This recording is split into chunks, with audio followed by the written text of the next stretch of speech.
Good afternoon or good evening, depending on where you might be. My name is Kevin Michael Grace, and this is the KMG show for Thursday, March 25th, 2021. Just a reminder that in about 90 minutes' time, I will discuss Jean-Luc Godard's 1967 film, Weekend. First up, though, Garbo Talks. That's, of course, a reference to the 1930 film Anna Christie, starring Greta Garbo. It was her first talkie. And so I guess I'm comparing her to Joe Biden, the quietest president since Silent Cal Coolidge.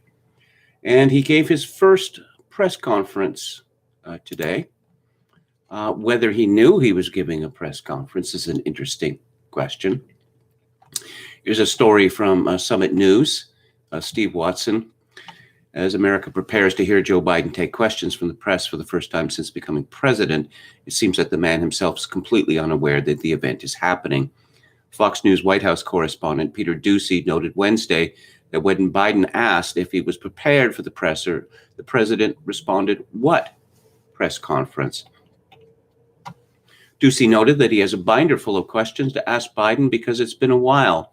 Some suggested Biden was joking. However, video of the incident clearly shows he is just plain confused.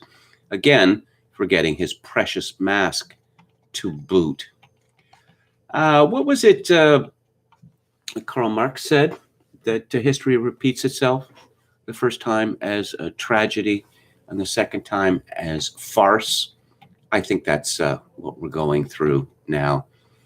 Watson writes, given that Biden's handlers have desperately kept him away from reporters for 2 months, it will be interesting to see what on earth he comes out with when he can't be pulled away from the cameras. Will he even be able to step up on the stage without falling over? Well, he didn't fall.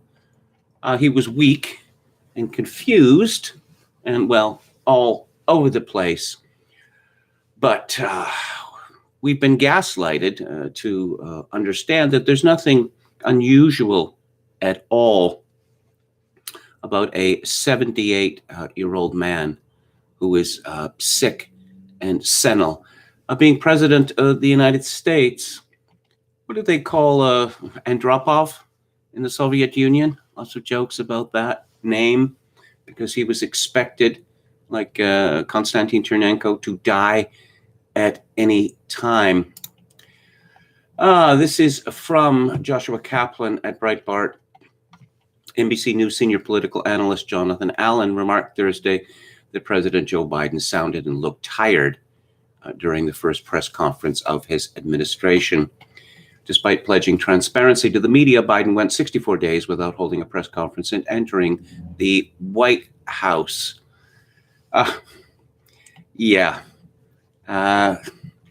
Let's get to what he had to say. No, let's get to how this is all a stitch-up. Biden grilled about border re-election in first formal press conference. This is from the New York Post.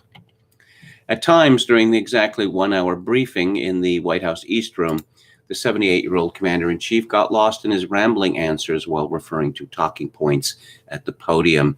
The press pool was capped to 25 reporters, but Biden took questions only from a list of journalists whose names and outlets he read from a cue card. Asked whether he's seeking re-election in 2024, can a ghost be elected president of the United States? The Democrat offered conflicted answers. The answer is yes, my plan is to run for re-election. He said initially, that's my expectation. But asked by the very next reporter if that response constituted a commitment, Biden backed off. I don't know where you guys are coming from, he said. I've never been able to plan 3.5 years ahead for certain. He clarified that he said that it was his expectation and that VP Kamala Harris would be on the ticket. Okay. And this is from Joseph Wolfson at Fox News. President Biden held his first formal White House press conference Monday. Most of the questions asked were from reporters that were pre-selected by his team. Following his remarks about his Made in America manufacturing initiative, a member of Biden's staff was heard calling on specific reporters to ask their questions to the president, something that was similarly done during the 2020 presidential election and the transition period. The pre-selected reporters came from the Associated Press, the Washington Post, NBC News, Reuters, and Bloomberg News. And this is from Jordan Davidson at The Federalist. After hosting an official press conference for more than 9 weeks into office, President Joe Biden relied heavily on a pre-selected list of reporters to decide who he would call on 4 questions. While some presidents made a point to use a preferred press list in the past, Biden fielded questions only from 10 of the 25 reporters located in the White House's East Room, many of whom injected their own agendas, bias, and narratives into their leading questions about immigration, the filibuster, and foreign policy. One taxpayer-funded journalist at PBS asked if the influx of migrants at the U.S.-Mexico border is because Biden is so moral and decent. Yamiche Alcindor said, "You said over and over again the immigrants shouldn't come to this country right now. This isn't the time to come. That message is not being received. Instead, the perception of you that you were elected as a moral, decent man is the reason why a lot of immigrants are coming to this country and trusting you with unaccompanied minors." Yes, moral, decent man. The whole world looks to Joe Biden for his morality and his decency. From the One America News Network, Joe Biden stumbled through his first press briefing since taking office and only called on a pre-selected list of friendly reporters. He kicked off Thursday's briefing by setting a new goal of administering 200 million COVID-19 shots in his first 100 days. The Democrat made no mention of President Trump's Operation Warp Speed, however, which facilitated the vaccine. Biden also falsely claimed the U.S. has been doing a better job of vaccine distribution than any other country. When grilled by reporters about the border crisis, Biden continued to blame Trump, the weather, and the fact that he is a nice guy. And he's not going to send them back. Nope, not going to do it. From Tristan Justice at The Federalist, Alcindor, previously mentioned, finished her laudatory monologue by asking how Biden plans to deal with the tension of being such a nice person. Journalism, ladies and gentlemen. The new administration is now faced with a migrant crisis at the border 2 months into Biden's presidency, engineered by the Democrats' open border rhetoric. Biden began to follow through on his pledge to unravel his predecessor's legacy on immigration on his first days in office. Biden immediately halted the construction of the southern border wall, reinstated Obama-era protections for illegal aliens, ended former President Trump's Remain in Mexico policy, which kept migrants on the other side of the border until processed for entry. Migrant detention centers along the border, characterized by Democrats and the corporate press as cages under the Trump administration, are now overwhelmed and exceeding capacity as new immigrants continue to pour through the floodgates. Alcindor has a long history of activist journalism whose work is emblematic of how the rest of the White House press corps has flexed flagrant double standards when covering Biden compared to Trump.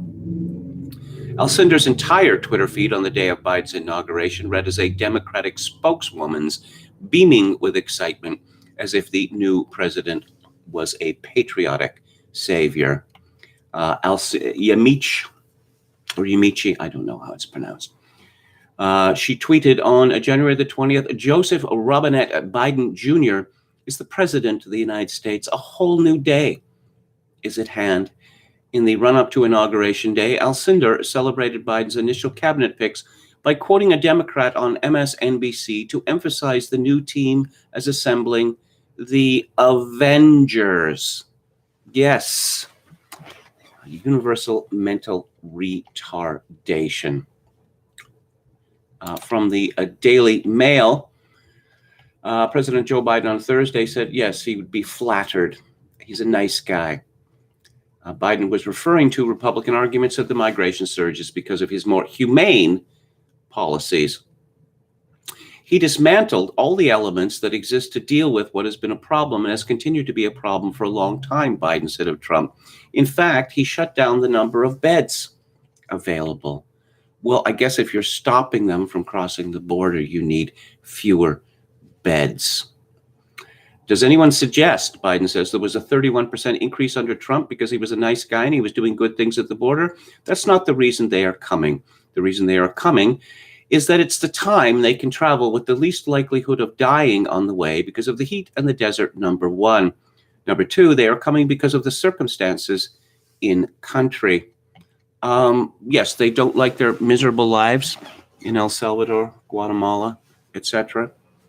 That is not a legitimate reason to be considered a refugee under the Geneva Conventions on this. And in any event, there are a great many Americans living miserable lives, but it's the duty of the United States to prefer foreigners over their own people. Biden grew testy at a few times, but maintained his folksy attitude throughout much of the back and forth. His voice sounded hoarse as he answered questions from reporters he called on from a list he had on the podium. The border policy and images of children crossing over from Mexico dominated the event. Yes, as just it might, he expressed no regret for signing executive orders that rolled back Trump policies and for stopping construction on Trump's border wall. He said, first of all of the policies that were underway did not help at all, did not slow up the amount of immigration. Yes, it did. Yes, indeed, it did. Immigration levels under Trump plunged to numbers not seen in decades. Rolling back the policies of separating children from their mothers, I make no apology for that. Rolling back the policies of remain in Mexico, sitting on the edge of the Rio Grande, the muddy circumstances, not enough to eat, I make no apologies for that. I make no apologies for ending programs that did not exist before Trump became president that have an incredibly negative impact on the law, international law, as well as on human dignity. And so I make no apologies for that. More than 16,500 unaccompanied migrant children were in federal custody as of early Wednesday. More than 11,500 of those children were being housed in shelters and emergency housing sites, while another 5,000 were stranded in overcrowded Border Patrol facilities. He also committed to letting the press into the shelters on the border holding migrant children, including the shelters where there is overcrowding and not enough beds. And he said that he hasn't visited the border yet because of the large amount of people that travel with him as president. One of the reasons I haven't gone down, my chief folks have gone down, is that I don't want to become the issue. I don't want to be bringing all the Secret Service and everybody with me to get in the way. So why does he go anywhere then? And he talked about voter ID. He made rather an extraordinary statement. This is from Hannah Blow at Breitbart. Basic election integrity efforts led by GOP lawmakers in D.C. and state legislatures are un-American and sick. And he said that it makes Jim Crow look like Jim Eagle. Yes, he actually said that. What I'm worried about is how un-American this whole initiative is. It's sick. It's sick. Deciding in some states that you cannot bring water to people standing in line waiting to vote. Deciding that you're going to end voting at 5 o'clock when working people are just getting off work. What on earth is he talking about? Deciding that there will be no absentee ballots under the most rigid circumstances. Yeah. Apparently minorities can't get ID. Just impossible for minorities in the United States to get ID. That's not true. Because without ID, you can't rent an apartment. You can't rent a hotel. You can't rent a car. You can't get on an airplane. Depending on your age, you cannot buy cigarettes or alcohol. I could go on. Apparently, Black people in the United States have no problem doing any of the things I just mentioned. But no, insisting on voter ID is voter suppression. And even Mexico has voter ID. Come on, it's obvious why. Well, I said come on, just like Joe Biden. It's obvious why. They don't want a voter ID. Come on. I'm sure everyone can figure that out. This is from Joel Pollack at Breitbart. President Biden answered a question about migration at his first presidential press conference Thursday by citing the adage, "The journey of 1,000 miles starts with the first step." Biden did not indicate whether the pun had been intended. Jessica Rodriguez of Univision, who was given the last question, asked Biden about the root causes of migration. United States wealthier than countries to the south. Yeah, that's the root cause. She asked, how do you realistically and physically keep these families from coming to the U.S. when things will not get better in their countries right away? Oh, I see. Until Mexico and Central America achieves a standard of living, of civilization, one might say, equal to the United States, then everybody from those places who wants to come to the United States must be allowed to come. I mean, that's justice. I mean, how else could you look at it? Biden said, well, I can't guarantee that. But I know, that old thing, the journey of 1,000 miles starts with the first step. You know as well as I do, you cover it, you have. It's not like someone sitting at a hand-hewn table in Guatemala, in somewhere in Mexico or in Guadalupe saying, I got a great idea. Let's sell everything we have, give it to a coyote, have him take our kids across the border into the desert where they don't speak the language. Won't that be fun? Well, that's precisely what is happening. Biden said that people don't want to leave their home countries, but are desperate enough to risk the journey. Gallup CEO Jim Clifton warned on Wednesday that up to 42 million people living in Central and Southern America want to migrate to the United States. That's a lot of Democratic voters, isn't it? That should secure Democrat supremacy for the next half century or so. This is also from The Federalist. It's by Gabe Kaminsky, and it's about the fabled Washington Post conservative Jennifer Rubin. She's ever so conservative. The Washington Post published a piece by opinion writer Jennifer Rubin on Wednesday in which Rubin claimed there has been no surge of arrivals outside the normal fluctuation of migration in regard to the ongoing border crisis. This claim is false. According to statistics revealed 2 weeks ago by U.S. border officials, a surge of about 30,000 unaccompanied minors crossed the border in the month of February. This 1 month total is greater than the number that crossed for the entirety of 2020. It is 5 times higher than the migrants who came in January. Additionally, the total number of people apprehended at the border in February was 28% more than the month prior. Migrant apprehensions at U.S.-Mexico border are surging again.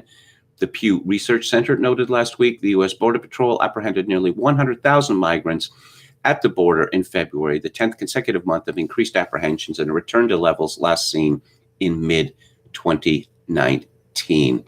The Daily Mail published an article as well, noting new data published on Wednesday showed that the number of migrants detained along the southern border rose in February to levels not seen since 2019, when a dramatic surge in migrant family arrivals overwhelmed border facilities.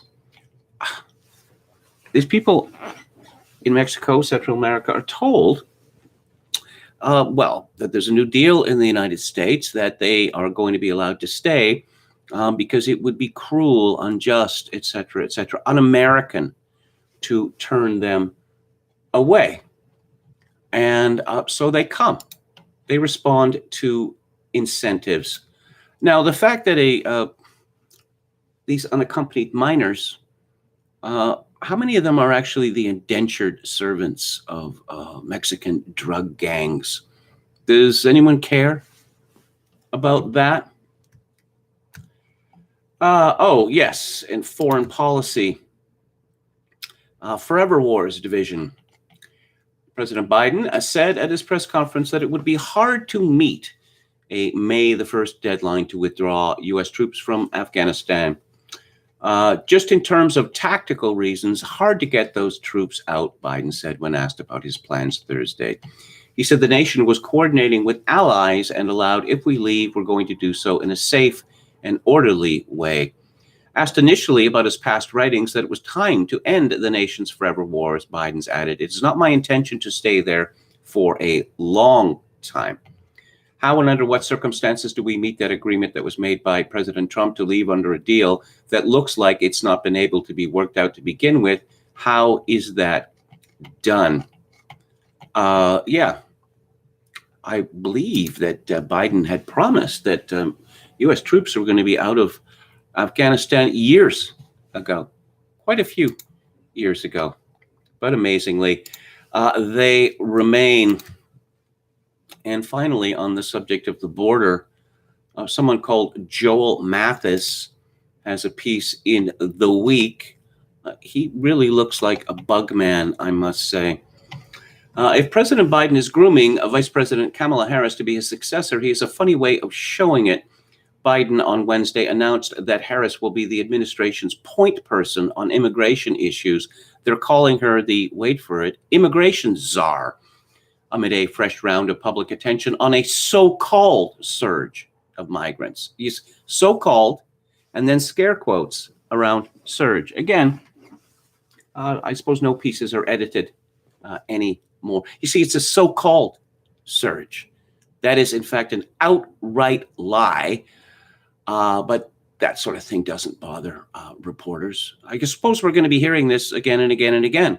On the one hand, we have this crisis with a flood of unaccompanied minors. But on the other hand, there's no surge. No.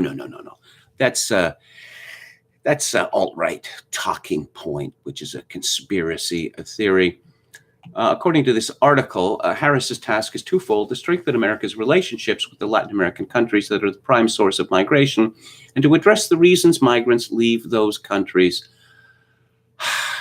It's not a difficult question. Maybe too challenging, this job could be for Harris. Immigration is one of the most notoriously sticky debates in American politics, a test for the vice president that offers more opportunities for failure than for success. Consider the last 20 years of immigration policy in this country. George W. Bush tried to reform America's immigration laws and failed.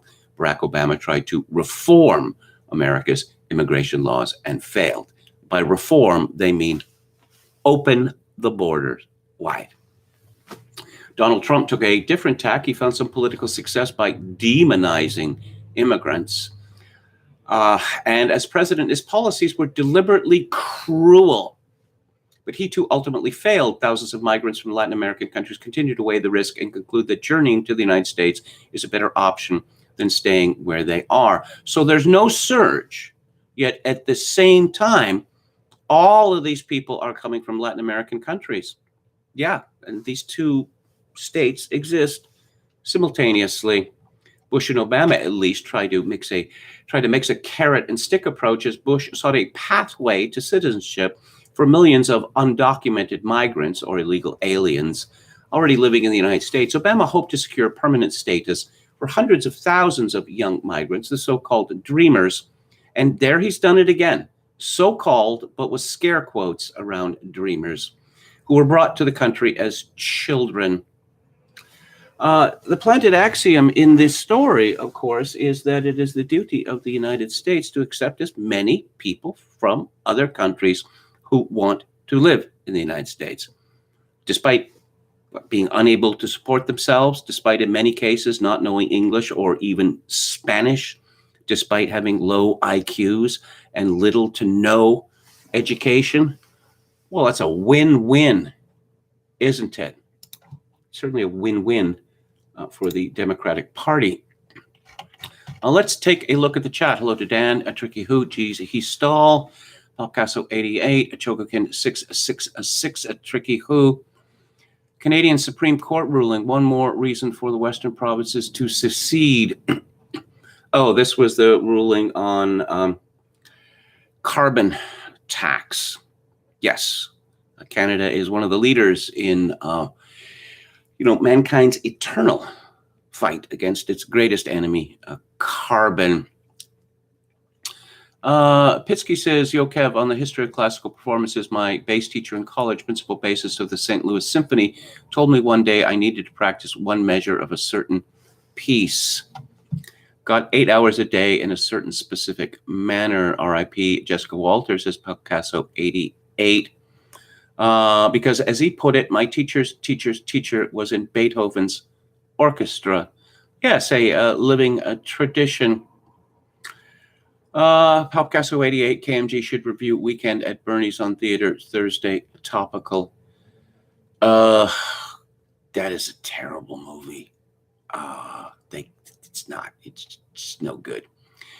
Picasso 88 says 20 Celsius in Ottawa today, out for a walk, and a car blasting rap goes by. My teeth are still shaking from the earth-shattering bass. Yes, we have that across the street on a regular basis. What I see more and more of is people walking with backpacks or riding on bicycles that have hooked up some sort of sound system to those so that you get the boom, boom. Can't they use headphones? No, apparently not. Okay. Can't watch anything on TV these days without a fire hose of pause, says Picasso 88. LOL, Jim Eagle, yes. Ivan Rubashov says, why are the borders open at all if we were in the middle of the deadliest plague in the history of the world? Good question. It's a good question. Pitsky says, I cut the cord from MSN, especially commercials. When I see them at my friends, I'm horrified and appalled. Hello to Professor Paul. Roulette cracked. They are told that in San Francisco, the streets are paved with blank. Doesn't look like the parents of the minors care how many times they'll get passed around on the way, says John S. Contracu says, free berries for life to anyone who crosses, courtesy of the American taxpayer. Can you blame them? Hello to Gamma Yun. And I'm going to talk about Canada now. And I'm going to talk about an immigrant to Canada. This fellow, very busy fellow, he seems devoted to destroying my country. This is from the National Post. Tom Blackwell, go back to the United States if you don't like it here. Quebec MP tells Canadian professor who said province is racist. Amir Attaran has been a Canadian citizen for about 20 years, as well as holding U.S. and Iranian citizenship, and was a permanent resident of this country before that. Well, you know, it's like that John Martel, the prize winner, said that Canada is the greatest hotel on earth. He meant that as a compliment. The angry fallout from a law professor's accusations of racism in Quebec continued Wednesday as a conservative MP for the province suggested Amir Attaran go back to the U.S., where he was born, if he didn't like it here. In a tweet about the University of Ottawa academic who alleged Quebec was governed by white supremacists, conservative Pierre-Paul Huss also referred to Attaran as an Iranian American. The National Post story explains, well, actually, the health policy expert has been a Canadian citizen for almost 20 years, as well as holding American and Iranian citizenship, and was a permanent resident of this country before that. He even received the Senate 150 medal in 2018, awarded by the upper house to Canadians who make their communities a better place to live. Ho, ho, very satirical. Paul Huss's Twitter remark itself looks discriminatory, reminiscent of similar comments by former U.S. President Donald Trump about Democratic congresswomen with links to other countries, Attaran said. He may not like my opinions, which is fine, the professor said, but to resort to racial division and a request to exclude those who are not native-born is an insult to every immigrant in Canada and every person of a different ethnicity or skin color. There is no dog whistling here, Attaran added. This is a bullhorn of racism, and it is painted conservative blue. Yes, going on talking about racism, white supremacy. That's certainly not resorting to racial division. Oh, no. Meanwhile, the Association for University Faculty Members, who wrote to Prime Minister Justin Trudeau Wednesday, saying the Liberals' own rebuke of Attaran for alleged Quebec bashing was a highly inappropriate assault on academic freedom. The controversy-prone professor said he's received scores of crude and racially tinged emails written in French. In his tweet, Paul Host did not respond to Adoran's allegations, but addressed the professor directly. If you are not well in Canada, I invite you to return to the United States. The Conservatives' public works and procurement critic could not be reached for comment. Neither could Conservative leader Erin O'Toole. The heated affair began with a series of provocative tweets by Adoran commenting on race-related policies and incidents in Quebec, including the revelation that a hospital had several times advertised for white-only employees because of a difficult patient. There are many, in recent years, the RCMP has put out hiring notices saying they're not going to hire white men. But this is different. A temp hiring agency letter told the CBC that such requests are common from public sector health organizations in the province. And then there's a supposed story of medical lynching of a native Indian woman.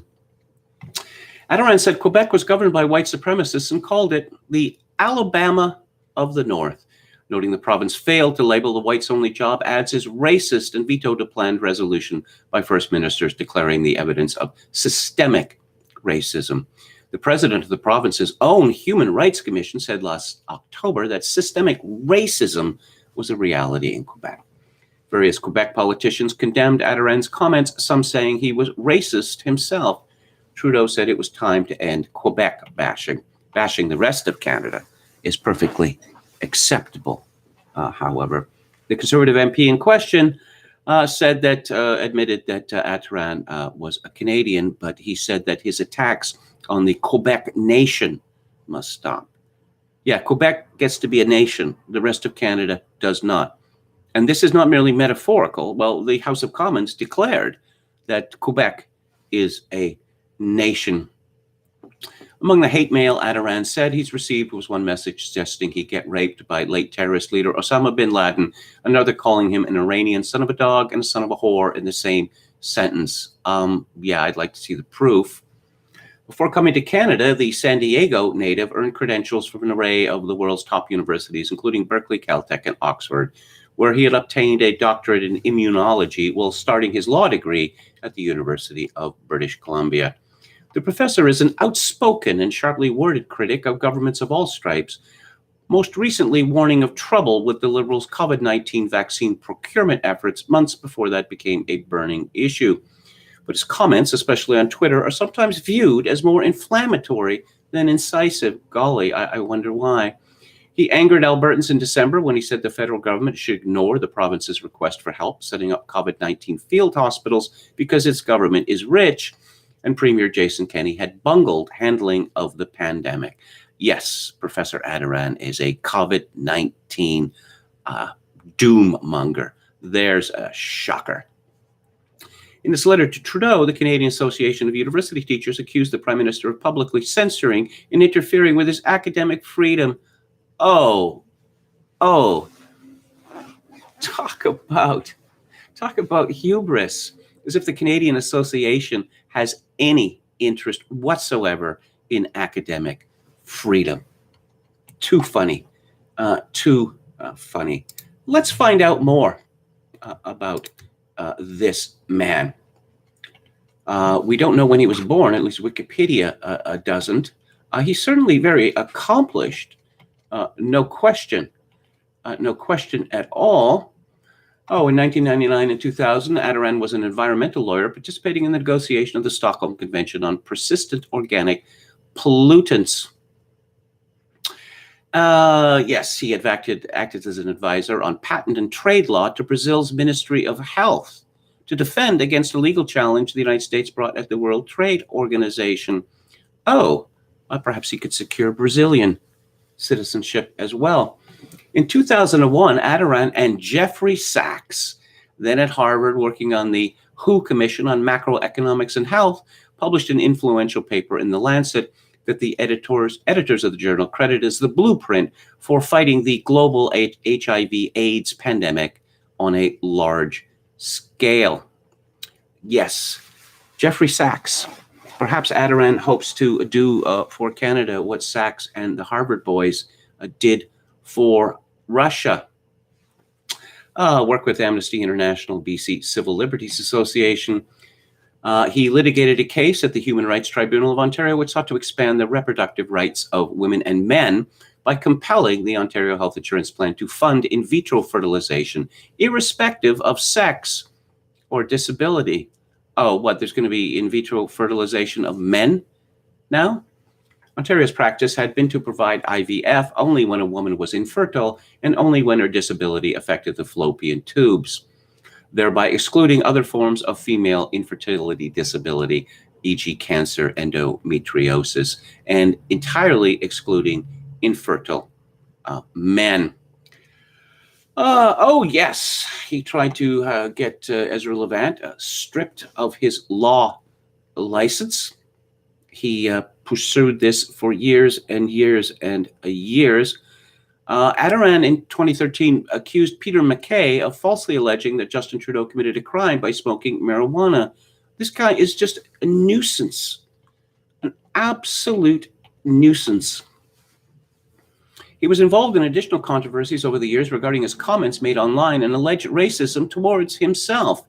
In 2016, Adoran alleged that he was denied a Canada Research Chair promotion based on racial bias. He then filed a discrimination lawsuit against the University of Ottawa through the Human Rights Tribunal of Ontario. Adoran's claims were not proven in court, although a confidential settlement has been reached with the university. In July 2019, he was accused of elitism for calling the Conservatives the party of the uneducated. In June 2020, Adoran wrote on Twitter, "In my experience as a brown guy at a bilingual university on the Quebec-Ontario border, there's plenty of racism, and more often than not, when it speaks to me, the first word is bonjour." Okay. Perhaps he should move back to California, where a majority of the people who live in that state are now brown people. But his hatred of the Quebecois is deep and fierce, absolutely fierce, that he's issuing warnings to the Quebecois.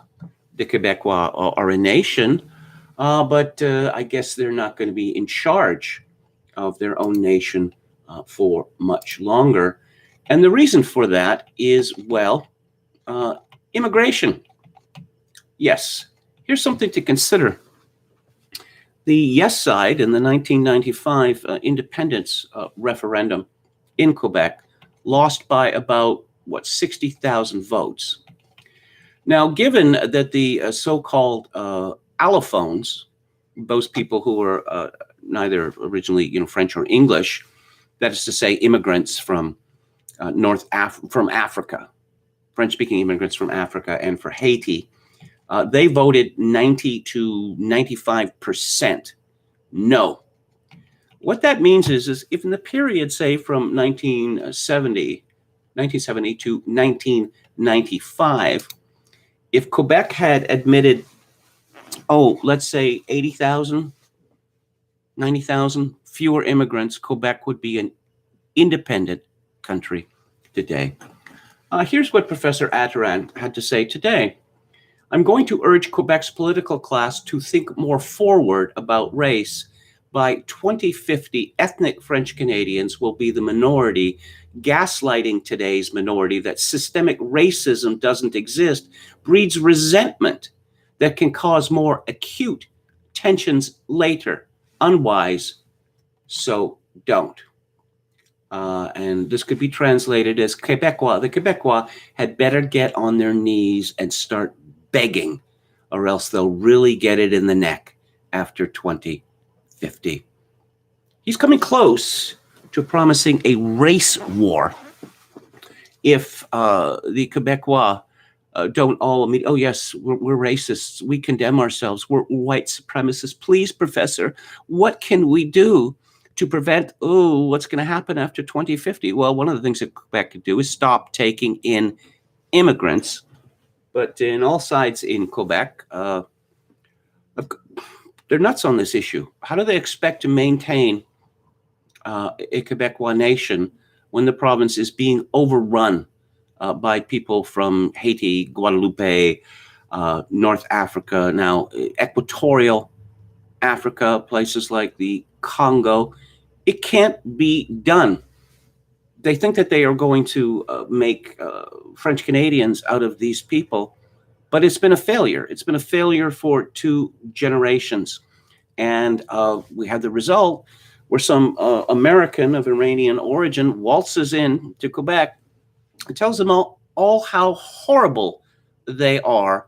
And when a Quebec MP tells him quite rightly to bugger off if he doesn't like it, oh no, this is discriminatory and also insensitive. It's just discriminatory to stand up for your own country. The subject of manufacturing consent, here's a story from Canada's National Observer. Air pollutants cost Canada $120 billion a year, so says Health Campbell. A story by Carl Mayer. Air pollutants have cost Canada $120 billion per year, according to recently released figures from Health Canada, a toll that roughly equals the value of all oil and gas experts.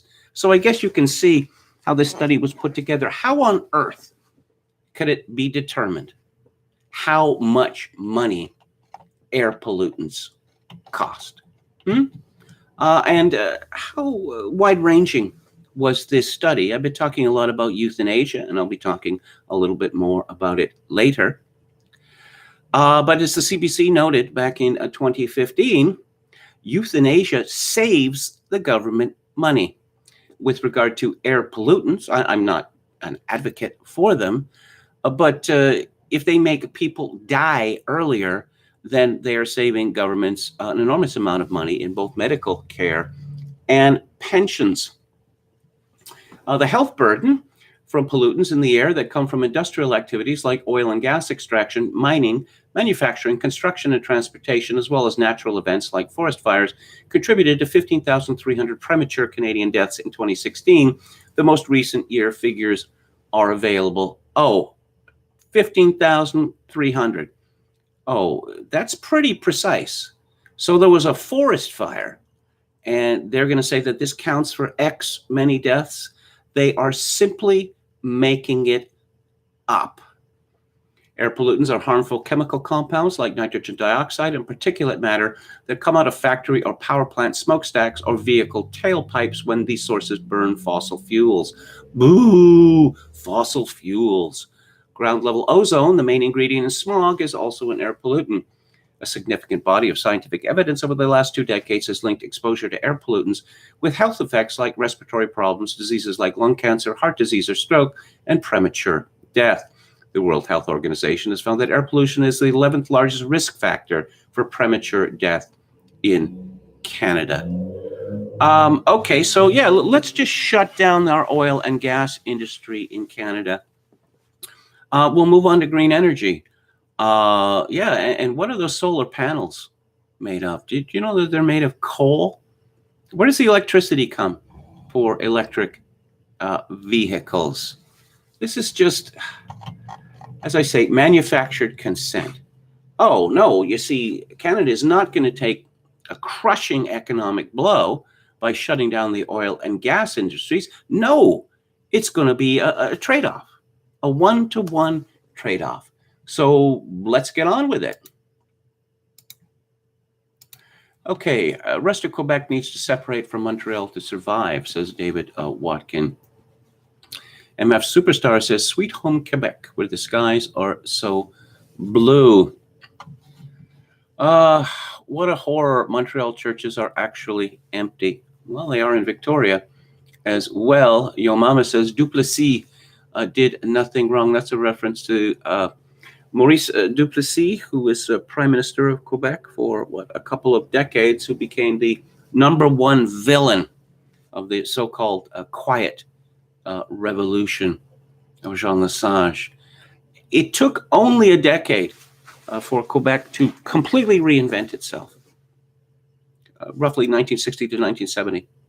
The Quebec of 1970 hardly be recognizable to the people of Quebec of 1960. One of the things that happened is essentially the Catholic Church in Quebec simply threw in the towel. Yeah, modernity, we love modernity. And, well, people don't get married in Quebec anymore. From that point of view, a social point of view, the Quebecois are they're more European than North American. Government officials are an invasive species, says Roulette Crat. Electricity comes out of the wall, says MF Superstar. Yes, this is what so many people think. Reading The Three Musketeers has convinced me that the Cavaliers had no chill, says Yo Mama. When I write, I'll sometimes wear earplugs. Interruptions derail the old train of thought, says Hauper. Gerard Depardieu says, I want to try whatever cocktail of stimulant steroids they juice Biden up with for his prolonged public appearances. Ritalin, I would think. But of course, taking amphetamines, they're stolen hours, as they say in Windmill and I. You've got to pay them back, which is presumably why Biden was knocking it on the head when he was supposedly campaigning for president at 11:30, 10:30, sometimes 9:30 in the morning. I guess they could only get an hour or two a day out of him, and he's pretty shaky on his pins for that hour or two. Hickman Warrior says Biden is the new president of Amnesia International. North Korean press conference was pretty dull, says Hickman Warrior. They say Jim Eagle flies on Friday, says MF Superstar. I heard my favorite Biden gaffe today, says Gerard Depardieu, when I came to the United States Senate 120 years ago. It's not a question of mispronouncements, forgetting things, solipsisms. Well, I do it every day, but I suppose it's a question of the number of them, or, whether someone notices that they have misspoken. And Biden is almost completely gone. Roulette Crack says in the Philippines, they have loudspeakers outside each shop in the cheaper malls, and they think it's a good idea to blast out generic pop music to attract people inside. Utterly vile. Yeah, baseball season is about to begin, and I have only ever been to one Major League Baseball game in my life. I've seen thousands, but I've seen them on television. I was at Shea Stadium in 1985. Now, I read everywhere that there's not a moment's peace at baseball games now because they're blasting music constantly. And also these endless promotions they have going. I suppose the hot dog race or whatever at least looks amusing. But no, baseball is not enough for people anymore. They need, generic rock blasted at them. Disliked Who's Afraid of Virginia Woolf. I hate that movie.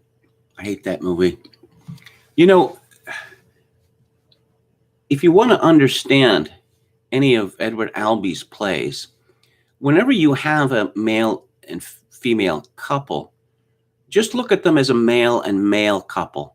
Then their behavior and their speech will make sense. Shea Stadium in the mid-1980s was an intimidating place to play. It was an intimidating place to watch a baseball game because of the jets taking off right next door, which regularly just drowned everything out. Same with the U.S. Open had and may still have the same problem. I am old enough to remember when they just had an organ player at the ballpark, says Glib Medley. Gandalf White II says, I miss organs. Gary Presley and Nancy Faust were far better to listen to than any of the piped-in music. KMG film question. Have you seen Jacob's Ladder? No, I have not. So, moving on. Oh, yeah, Canada again. I predicted a couple of years ago that I didn't think that Canada was going to last for another decade. And nobody in my country seems to really know what's going on or care what's going on. Again, as I said previously, maybe they just believe that manna is going to start raining from heaven. There's a piece by Andrew Coyne in the Globe yesterday. Ontario has no clue how to get to fiscal sustainability. Somewhere in the bowels of Ottawa, officials are quietly preparing contingency plans for a fiscal bailout of Newfoundland, should that become necessary. They may wish to add Ontario to their plans. Ontario's fiscal situation was dire before the pandemic. It has grown much worse because of the pandemic and is going to get still worse after the pandemic is long past.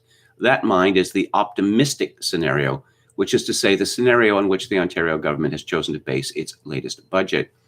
It shows the province's net debt to GDP ratio rising, not falling from the astronomical levels it has already reached for as many years as the government can credibly project. From 47% in the year just ended, more than 3 times what it was 30 years ago, and second highest in the country after Newfoundland, it is forecast to continue to increase to more than 50%. Oh, yeah, we're going to balance the budget sometime in 2029, 2030. No, they could have picked any year because they don't know what the conditions are going to be. The government's choice of targets, not rules or anchors, but targets, does not fill one with hope. It has 3.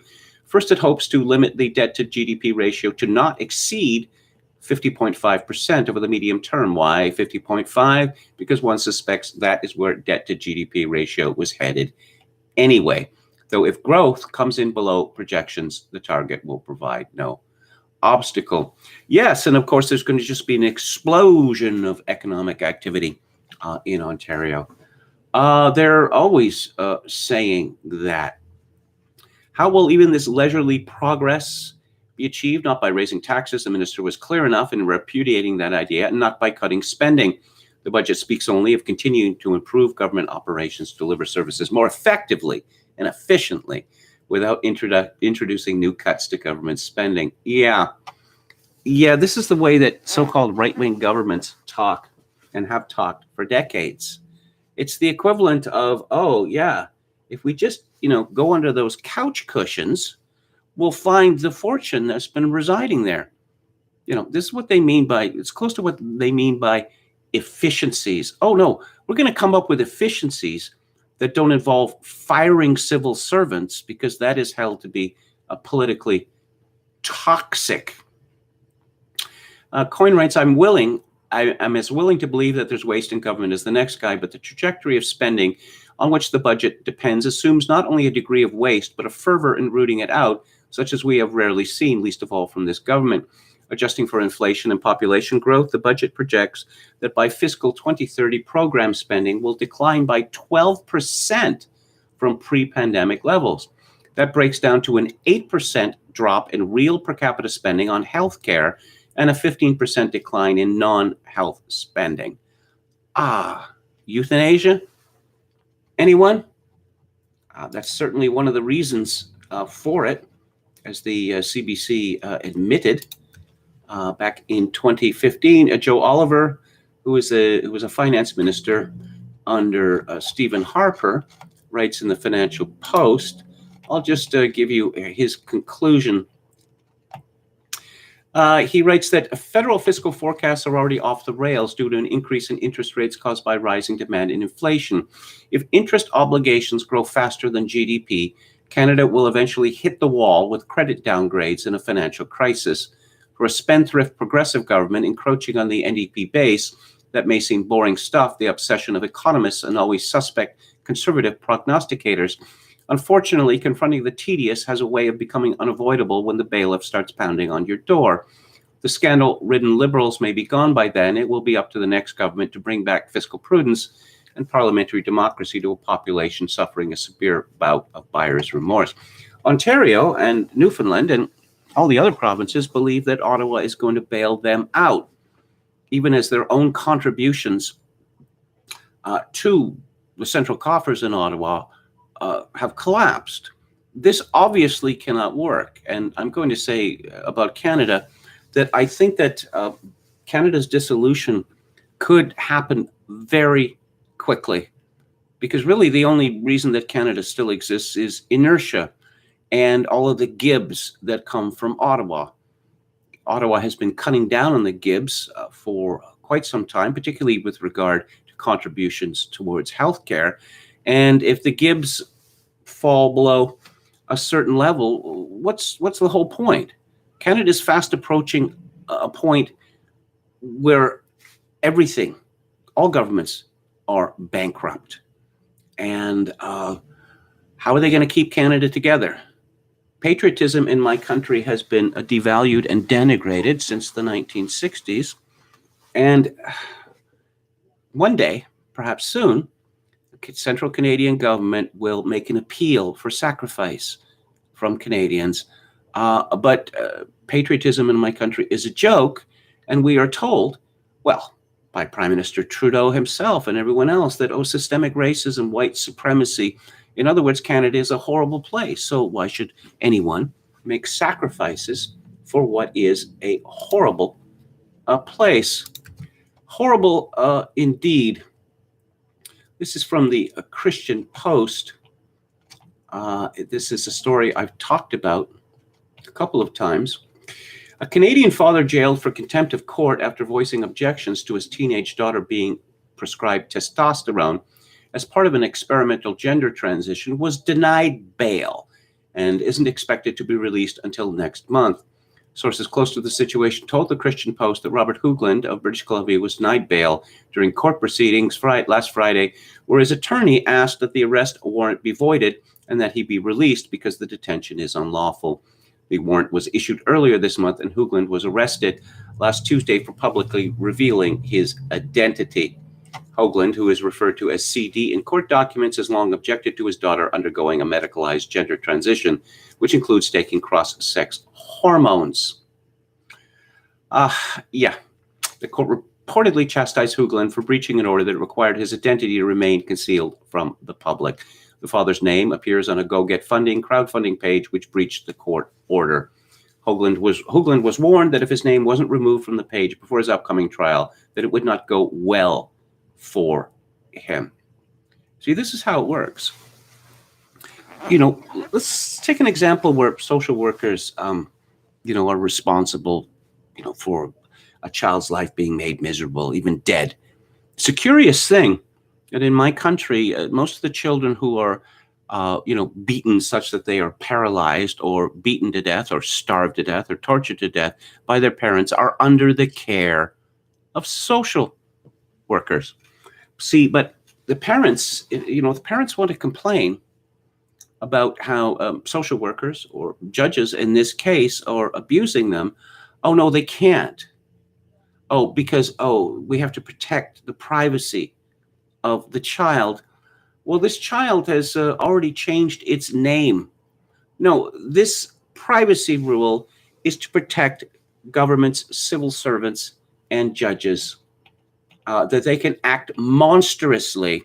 But no mainstream Canadian media outlet has covered this story. They're afraid to. That would be one reason. And secondly, they're probably in favor of what is being done to this unfortunate girl. They think that it's a good thing. They probably think that it's a good thing that Hoogland was put in jail. If you're not gender affirmative, you deserved to be imprisoned. More on trans. This is from Joy Pullman at The Federalist. South Dakota Governor Kristi Noem has rightfully made a national name for herself, courageously standing almost alone for science, sanity, and constitutional rights during the COVID panic. Yet it appears she's hoping to use the goodwill she earned through this courage to hide her cowardly and deceptive choices about transgender politics. Like the governors who should have learned from her example on lockdowns and have instead doubled down on their leadership failures, Noem could decide to come clean, change course, and pursue common sense policies about sex. Or she could continue to eviscerate her credibility and earned goodwill by selling out her own constituents on behalf of sexually debauched corporatists, as Mike Pence did when governor of Indiana. Rolling over to leftists in the culture war is certainly what voters have come to expect from politicians with an R after their names not named Donald Trump.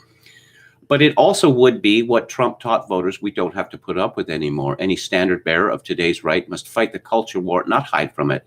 Unless reversed, her capitulation has disqualified Noem from national leadership. Based on her tweets, a Monday press conference, and media appearances, Noem appears to be insisting people believe she's acting to protect girls' sports while actually abdicating her power to do so. She appears to be expecting that the people listening are so easily fooled that she can say what she knows they want to hear while doing what undermines what they want done. Essentially, what she has said is, oh my God, the NCAA, they're going to hurt us. So what? So what?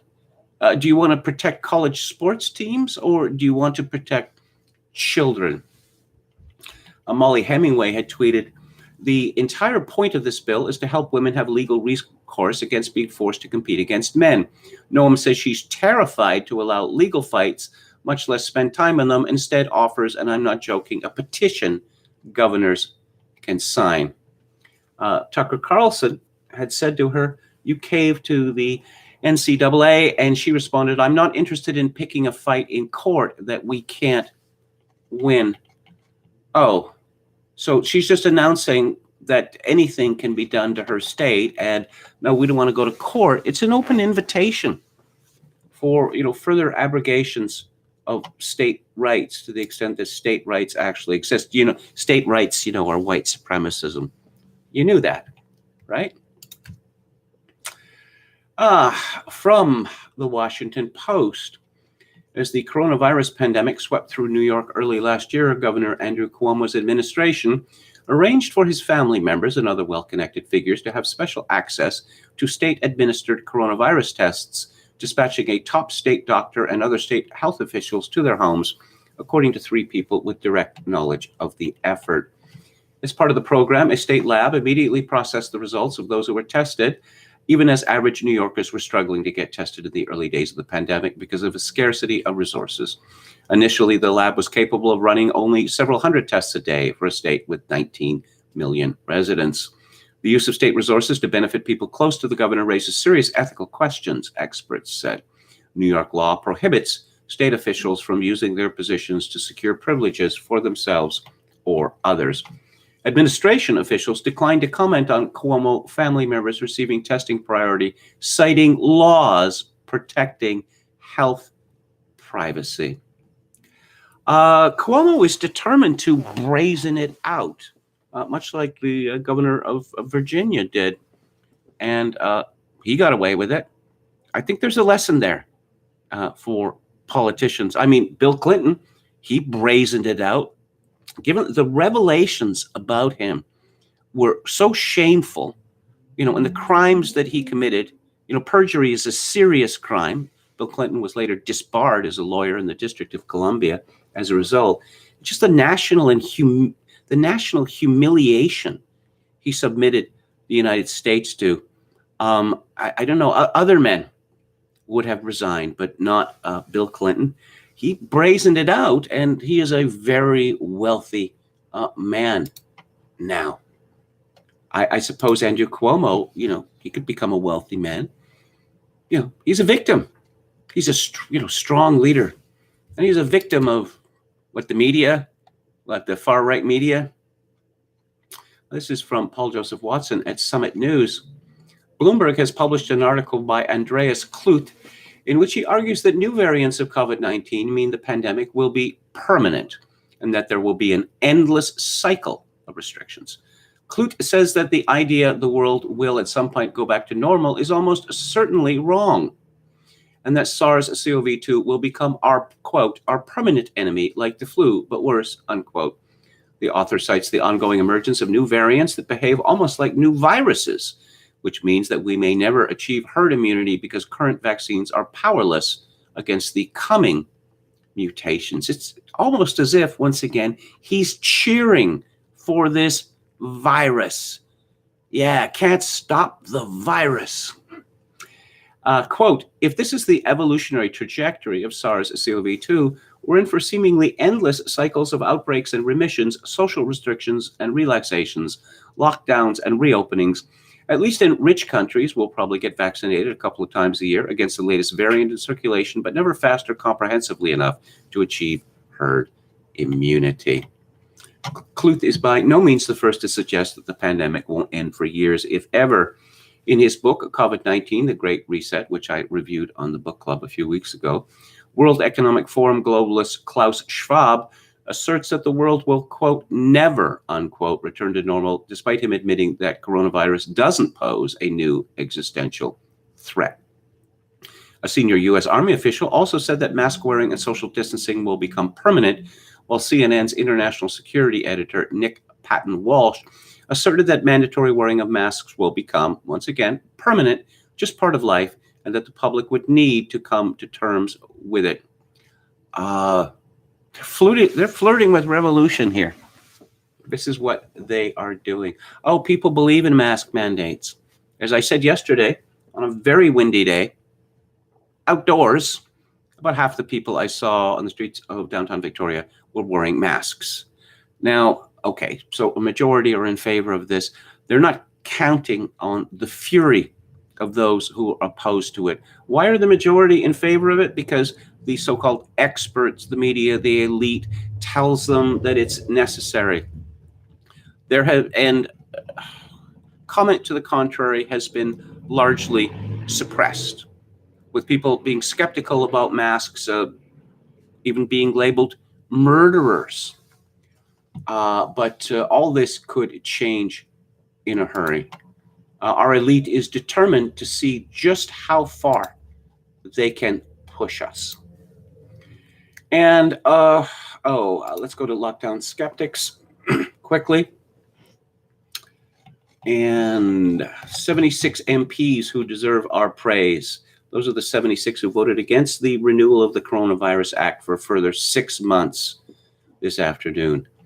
Yeah, how about all those politicians who were talking a year ago about, 2 or 3 weeks to flatten the curve? Well, they were disastrously wrong about this. By their own account, how many of them have resigned? No, none of them have resigned, because it would be outrageous to hold them responsible for their actions and the consequences of those actions. Is it safe to use the National Health Service yet? Deciphering the government's mixed message. Well, was it 42% of people infected in England are infected in NHS facilities? Boris Johnson suggests all adults must be offered jab before passport scheme. Quarter of over 80s in England likely to have received both vaccine doses.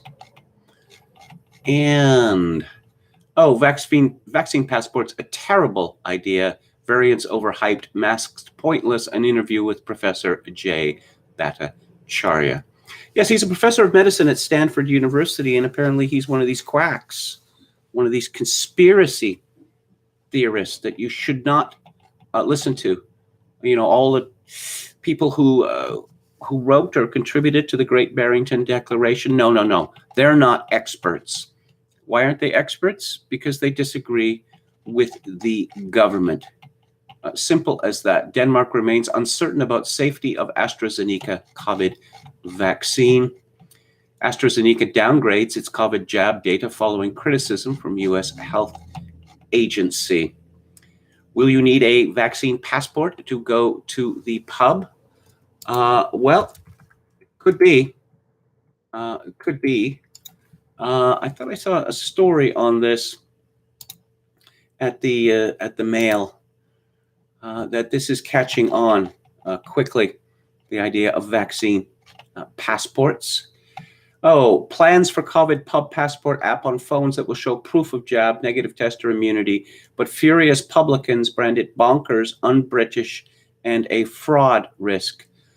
Further, Bill Gates predicts the world won't return to normal until the end of 2022, and says the pandemic could have been avoided if the world's leaders had invested in testing at the very start.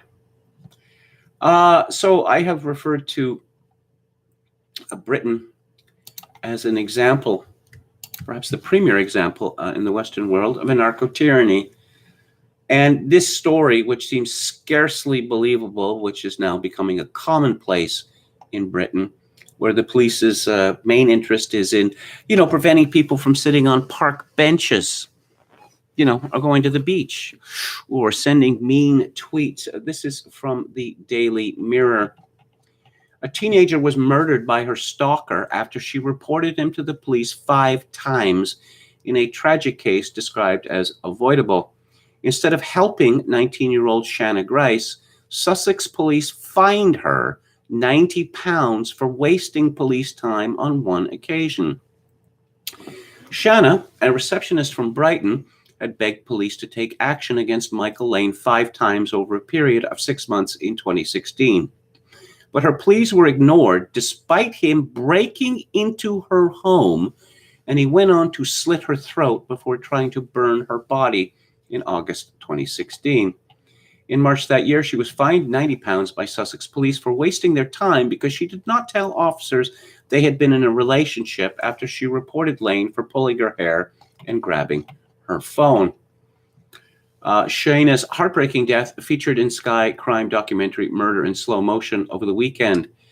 When Lane first broke into Shayna's home, he was given a police caution. 6 months later, he broke into the home again, walked into her bedroom, and murdered her after learning she was in a new relationship. In March 2017, Lane, then 27, was jailed for life with a minimum term of 25 years. Tom Milsom from the Independent Office of Police Conduct says Sussex police didn't understand the difference between a spat between 2 individuals and harassing behavior. I guess it just, they didn't think it was worth their time. They have more important things to do. Let's take a look now at Alex Berenson's Twitter page. And here we go. So, yes, hey, remember how well New Zealand handled COVID? Props to the Kiwis. Only it looks like their economy and hospitals are going down the tubes. Maybe focusing entirely on a virus with a 99.8 to 99.9% worldwide survival rate wasn't the best idea after all. 2 stories from New Zealand are linked to this. New Zealand hospitals in crisis after biggest January-February on record. And once an outperformer, New Zealand faces double-dip recession. Measures that help New Zealand weather COVID, including closing its borders to tourism, are now hurting its economy. They write as if they find this shocking. Your all essential work, non-essential work deemed as such must end. Oh, you can't do this, you can't do that. There's a curfew, you can't leave your house. And this is hurting the economy in a major way. Just unforeseeable. Unforeseeable. Berenson tweets, remember when European countries wouldn't give the AstraZeneca vaccine to people over 65 because they said it didn't work in them? So last month. Now they'll only give it to older people. It's too risky for anyone younger. Were they right then or now? Spoiler alert, both. Yeah. Let's see. Effingham woman's obituary claims she suffered reaction to COVID vaccine. And Berenson comments, the obituary claims this woman died from the COVID vaccine, according to the article. Can you imagine what the reaction would be if a media outlet made a similar challenge to the obituary of someone who died of COVID? No, that's really an unassailable position. Someone has a heart attack, late-stage cancer, has COVID, death recorded as from COVID-19. Someone, including various famous people, they get the vaccine, they die shortly thereafter. No. Has nothing to do with the vaccine because reasons. And I'm going to return to James Burnham now and his summary of how he sees the world of the 1940s in terms of Machiavellian thought. He writes, we should understand that beginning in 1914 and prepared for some time before then, a double war has been going on and continues. The double nature of the war corresponds to the fact that the world elite is organized in terms of two different structures. It is broken up into localized segments as the ruling class of this or that nation, and within and across national boundaries, it is stratified into various social subclasses and groups: capitalists, workers, farmers, managers, soldiers, and so on. Thus, at one and the same time, the national sections struggle for world domination, and the social subclasses strive either to resist the general revolution or to assure their own leading positions within the elite of the new order. The two phases of the war are interrelated, with now one, now the other becoming the more prominent. From 1914 to 1917, the struggle seemed to be only between the national sections. But in 1917, the Russian Revolution brought the internal social contest into the open. Today, also, the national aspect is, for a while, the more obvious. During the intervening years, however, events in Italy and Germany and then in Spain were reminders of the second phase. In the summer of 1942, that phase again shot to the surface with the beginning of the Indian Revolution. In each of the warring nations, moreover, the internal struggle proceeds at varying intensities in a variety of forms, along with the international contest. Washington, like Moscow and Berlin, is a focus of both wars, not of one only. Not all of the participants in the revolution have yet openly appeared. There are many shocks still awaiting those who believe that this is nothing more than a very big war of one coalition of allies against another, which will end with one side intact and victorious, writing a new Versailles. The present war, let it be repeated once again, is a stage in world social revolution.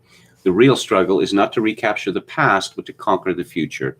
It may be that those who most clearly understand this will emerge the victors. The meaning of democracy. Democracy is usually defined in some such terms as self-government or government by the people. Historical experience forces us to conclude that democracy in this sense is impossible. The Machiavellians have shown that the practical impossibility of democracy depends upon a variety of factors, upon psychological tendencies, which are apparently constant in social life, and most decisively of all, upon the necessary technical conditions of social organization. Since our expectations of the future can be based only upon the evidence of the past, and since there is no reason to suppose that the tendencies and conditions which prevented democracy in the past will cease to hold for the future, we must, from a scientific standpoint, believe that democratic self-government is ruled out for the future as it has been absent from the past. The theory of democracy as self-government must therefore be understood as a myth, formula, or derivation. It does not correspond to any actual or possible social reality. Debates over the merits of the theory are almost wholly valueless in throwing light on social facts. It does not, however, follow that democracy, I continue to refer to democracy in the sense of self-government or government by the people, is without any influence on the social structure. The theory does not correctly describe any social facts. No societies are governed by the people, by a majority. All societies, including societies called democratic, are ruled by a minority. But the ruling minority always seeks to justify and legitimize its rule in part through a formula without which the social structure would disintegrate. The positive significance of democratic theory is as a political formula of this kind. Moreover, certain political practices are associated with the democratic formula. Of particular importance, the practice of suffrage extended to a considerable proportion of the adult members of the society, whereby some questions, including the naming of certain state officials, pass through the electoral process.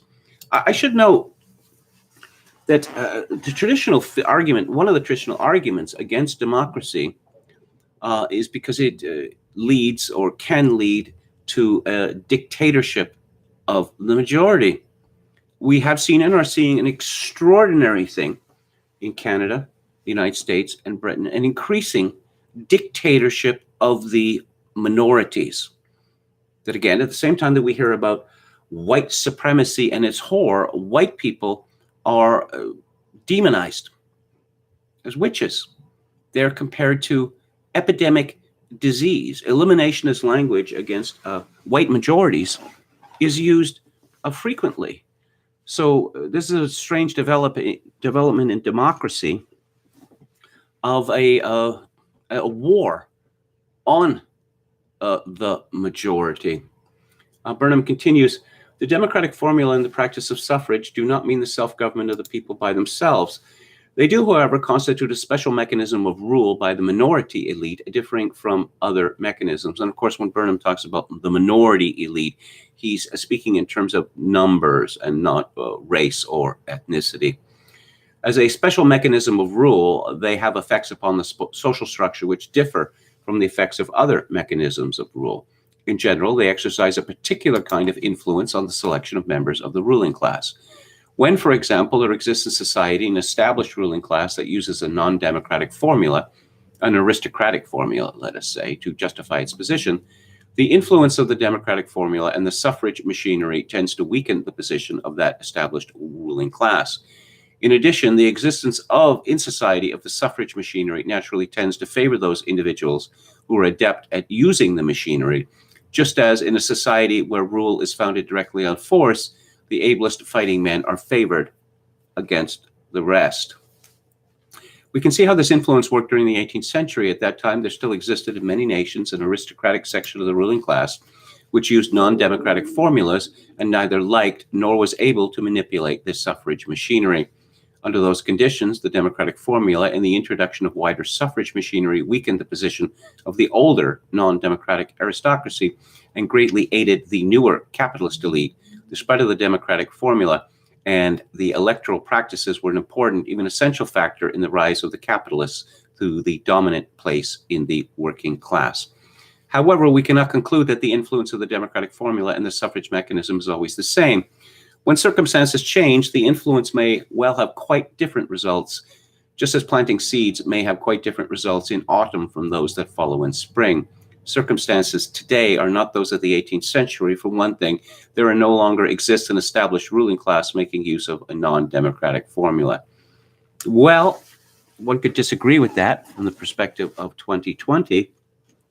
What we have seen in America is a threat to the elite, and the elite has met this threat with the introduction of wider suffrage machinery.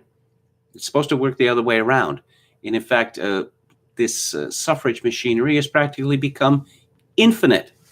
This is the ruling class intends to use this trick in order to ensure their continued or permanent hegemony. I'll be back to the meaning of democracy and Burnham tomorrow.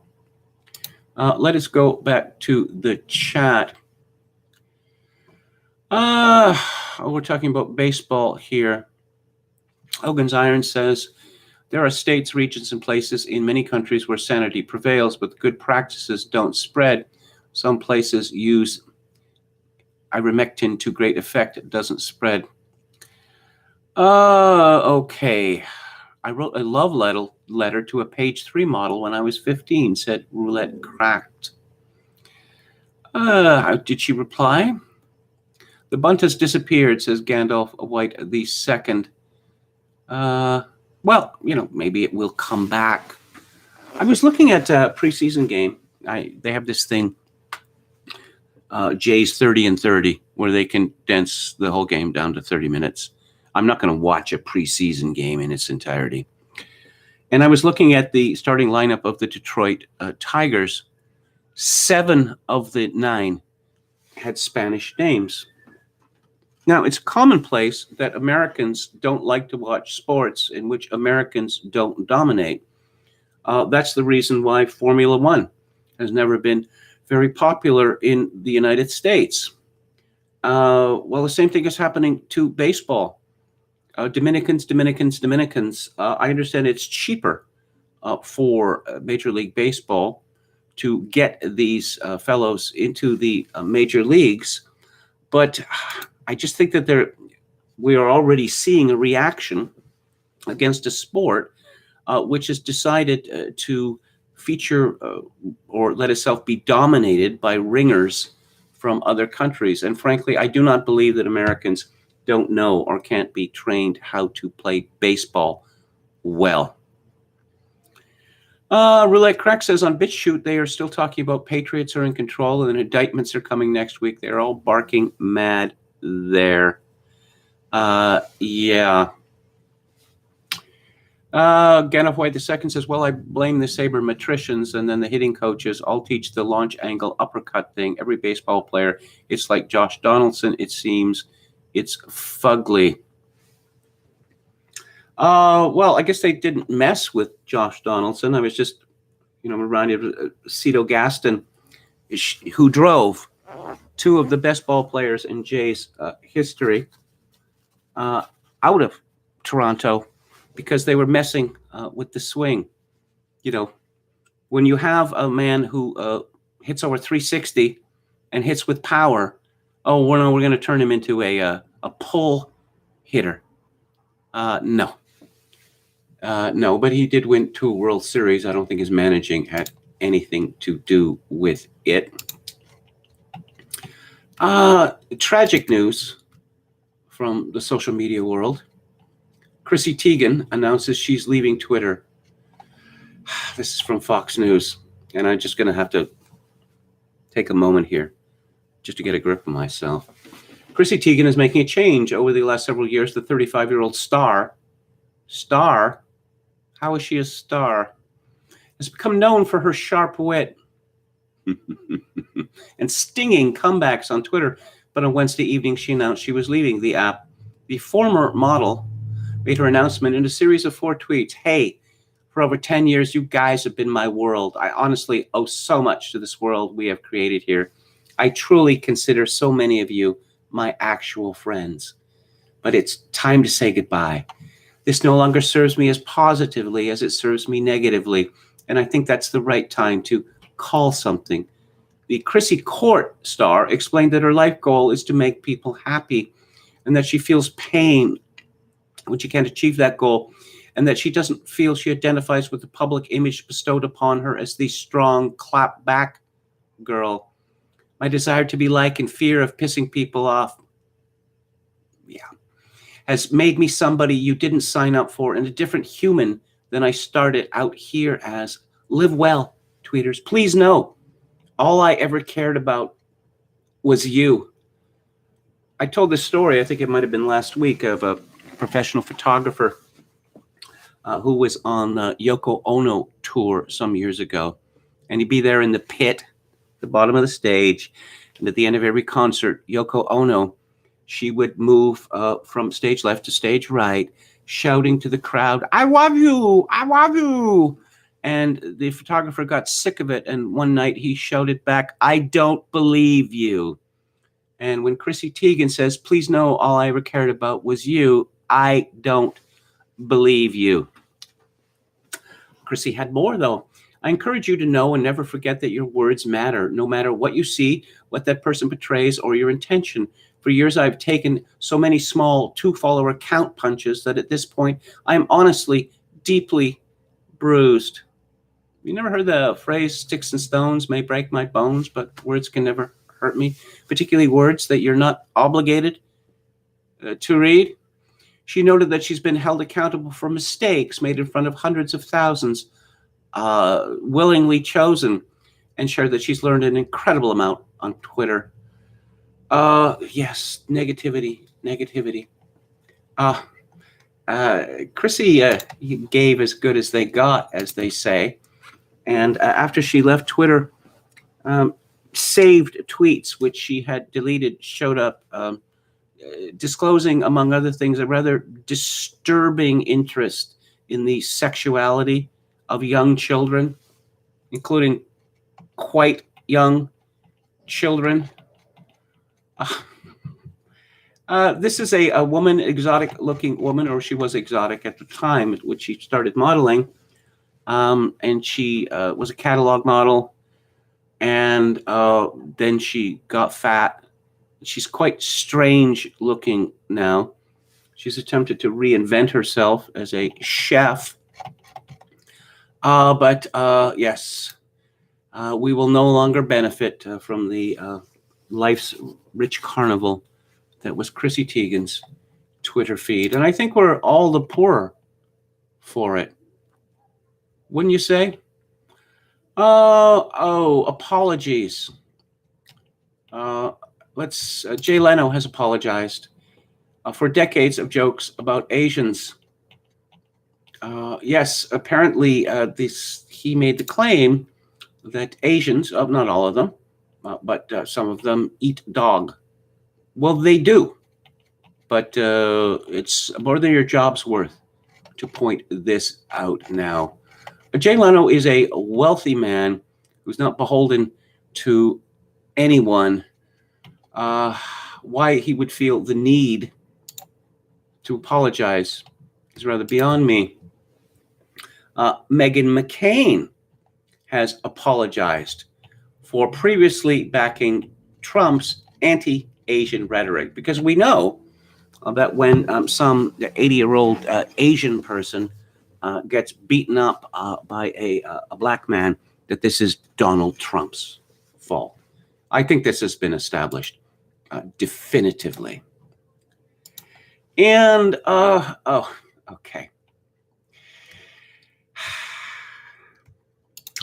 Universal mental retardation, more on this from Paul Joseph Watson at Summit News. Leftists took to Twitter to celebrate how their dogs were pro-abortion in response to a hashtag campaign by NARAL, Pro-Choice America. NARAL, as mentioned previously, once stood for the National Abortion Rights Action League, but now it stands for nothing, because abortion is a word that shouldn't really be used in polite society. Here's a tweet from NARAL. This is Bandit. Bandit loves reproductive freedom. Bandit hates anti-choice disinformation. What's the disinformation? That abortion kills a living creature? Bandit is perfect. Yes, dogs, good. Fetuses, bad. Catholics for choice. We'll take 12. 12 dogs, not 12 children. Andy Van Epps. Jody is also a pro-choice pup. Oh, from Sunberry and Roscoe. Oh, and they're wearing napkins that say no justice, no treats. Oh my God, this is unbearable. This level of stupidity has been unleashed on the world, which may well be fatal. Watson writes, this is another example of how abortion, which should be treated with somber dignity no matter your view on the issue, is being made light of on a regular basis. One respondent summed up the utter stupidity of the stunt. A common trend for progressive is to use their children as billboards for their political beliefs. Since this is an organization that promotes killing them, they have to use animals instead. Others pointed out that dogs don't have opinions on anything because they're dogs. Sarah Gonzalez had tweeted, this is Scarlett. Scarlett doesn't know shit about reproductive freedom because she's a dog. So, I don't know. Perhaps these people believe that they can communicate at a high level with their dogs, or perhaps that their dogs are communicating at a high level with them. At this point, nothing would surprise me. I'm going to move on to Theater Thursday now, and I'm going to talk about an art film from 1967 called Weekend. And I was going over the reviews, contemporary reviews, and later reviews when the movie was re-released or came out on Blu-ray from Criterion. An excellent package from Criterion, I must say, well up to their usual standards. But I was just struck by how significant this movie was seen and how significant it continues to be regarded. I've been talking about I was talking about 60s movies, Valley of the Dolls and Beyond the Valley of the Dolls. And this is very much a 60s movie, in the sense, this feeling that things are changing so fast, things are slipping out of control. Jean-Luc Godard is a Frenchman of Swiss origin, Swiss Protestant origin. He is, without question, the filmic sensation of the 1960s. I suppose he is the filmmaker most associated with the Nouvelle Vague, or New Wave. His film, Breathless, his first feature film, was a revelation to a great many people. The technical, if you will, innovation in it really came from Fritz Lang, the German filmmaker, many, many decades older than Godard. That Godard, Lang had become sort of a mascot for the Nouvelle Vague. And Godard came to him with the problem, which is that he had made a film, but it was too long, and he didn't want to cut any scenes. So what could he do? And Lang said, in effect, well, just cut to the best bits. In other words, you don't need establishing shots. And that innovation has been enormously influential. Godard, let's run through his movies from up to Weekend. Breathless, Woman is a Woman, My Like to Live, Le Petit Soldat, Contempt or Le Mépris, Band of Outsiders, Alphaville, A Married Woman, Pierre Le Feu, Masculine Féminin, Made in the USA, and Two or Three Things I Know About Her. He made films quite quickly. Of course, much more. It's shocking if you go back and you see, what, 2 films a year? Sometimes 3 films a year. That film he made in 1963. Godard made Le Petit Soldat, The Carabiniers, and Le Mépris. 3 films in 1 year. Of course, they weren't spending all that much money on the films in those days. And there was no expectation then that the film was going to be a blockbuster. You know, when I talked about Tom Wolfe's novel Back to Blood, I mentioned the AA, the art advisor, who informed a naive young woman that, don't you know that all great art is about other art? Meta, in other words. And Weekend is perhaps the most meta film ever made to that point. Now, Godard he'd made a film about the film industry previously, Le Mépris, Contempt. But this is a film about the nature of film. It is, if you will, a deconstruction of film itself. The character Roland says at one point, "What a rotten film. All we meet are crazy people." Roland is trying desperately to hitch a ride to get back to civilization. And he flags down a car, and the woman inside says, "Are you in a film or in reality?" And Roland says, "In a film." And the man in the car says, "In a film, you lie too much." Elsewhere in the film, his wife, Corinne, says, "This isn't a novel. This is a film. A film is life." Well, Godard wanted to make a different type of film. I rather like this metaphor of my own invention, that with Weekend, Godard took his career, drove it off the highway, and set it on fire. Because this is a movie unlike any other movie that had been made, and quite deliberately so. And, at the end of every French movie, it says fin. And he added, Godard is quite fond of intertitles in this film. And I quite like his use of them, actually. But at the end, it's the end of cinema. This is what he says. It was the end of cinema for Godard for some years. But he had come to the conclusion that the traditional film was dead. There was nothing useful or important that could be said with traditional narrative and cutting techniques. We see all sorts of, he says that, one of the characters says that, a new film is necessary, full of flamboyance. And there's certainly an enormous amount of flamboyance in this film. If you look at the technique, Godard actually messes with the frames themselves. So we get half frames, top halves of frames, bottom halves of frames.